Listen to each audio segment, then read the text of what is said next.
بسم اللہ الرحمن الرحیم۔ ناظرین کرام السلام علیکم، میں ہوں سید محمد حمزہ گیلانی اور آپ دیکھ رہے ہیں علمی مذاکرہ چینل۔ آپ کی طرف سے جو ایک سوال آیا تھا اس کے جواب کے لیے ہمارے ساتھ موجود ہیں ممتاز ماہر تعلیم اسلامی اسکالر جناب پروفیسر سید افتخار علی گیلانی صاحب۔ آئیے ان سے گفتگو کا آغاز کرتے ہیں۔ السلام علیکم گیلانی صاحب۔ وعلیکم السلام۔ گیلانی صاحب، ہمارے ناظرین کو بتائیں کہ علوم القرآن کتنے ہیں؟ بہت شکریہ محترم جناب محمد حمزہ گیلانی صاحب۔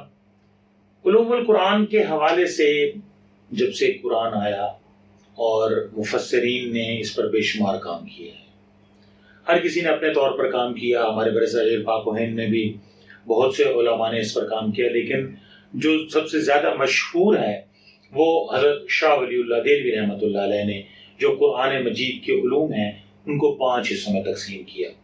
اس میں پہلا ہے علم الاحکام۔ علم الاحکام میں 2 چیزیں ہیں، اوامر و نواہی، یعنی what to do and what not to، کہ اللہ نے ہمیں کیا کرنے کا حکم دیا ہے اور کن چیزوں سے منع کیا ہے۔ ان میں پھر 2 چیزیں آ جاتی ہیں، ایک عبادات ہیں اور دوسرے معاملات۔ دوسرا جو مضمون ہے وہ ہے علم مخاصمہ، اسے علم مباحثہ بھی کہا جاتا ہے۔ قرآن مجید فرقان حمید میں اللہ تبارک و تعالیٰ نے 4 گروہوں کے ساتھ ڈائلاگ کیا ہے۔ ان میں پہلے مشرکین ہیں، ظاہر ہے وہ ڈائریکٹ مخاطبین تھے۔ اس کے بعد یہود ہیں، ان کا واسطہ ہمیں مدینہ منورہ میں یہود سے واسطہ پڑتا ہے، اور پھر تیسرے نصارہ ہیں، اور چوتھے منافقین۔ منافقین جیسا کہ آپ کو معلوم ہے کہ غزوہ بدر کے بعد یہ گروپ بھی اسلام میں شامل ہوا، اور انہوں نے یہ منافق وہ ہے جس کے دل میں ایمان نہیں ہے لیکن زبان سے وہ ایمان کا اور اسلام کی بات کرتے ہیں۔ تیسرا جو مضمون ہے وہ ہے علم تذکیر بآلاء اللہ، یعنی نصیحت بذریعہ انعامات خداوندی۔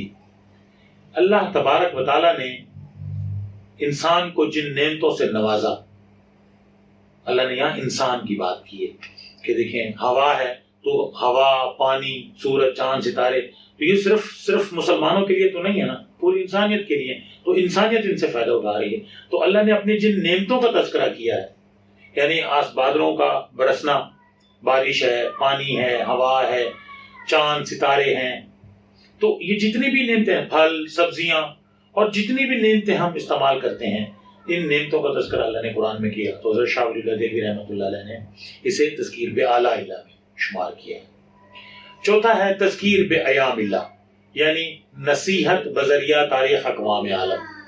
حضرت آدم علیہ السلام سے لے کے نبی کریم صلی اللہ علیہ وآلہ وسلم تک جتنے بھی انبیاء علیہ السلام تشریف لائے، اور ان کی جو تعلیمات ہیں اور ان کے جو قصے ہیں جو قرآن میں بیان کیے گئے ہیں، جن قوموں نے اللہ کا حکم مانا اللہ نے انہیں کن نعمتوں سے نوازا، جنہوں نے اللہ کے نافرمانی کی ہے اللہ نے ان قوموں کو تباہ و برباد بھی کیا ہے، انہیں عذاب بھی دیا ہے۔ تو ان کے جو تذکرے قرآن مجید میں موجود ہیں، تو حضرت شاہ ولی اللہ دہلوی رحمۃ اللہ علیہ نے انہیں تذکیر بایام اللہ میں رکھا ہے۔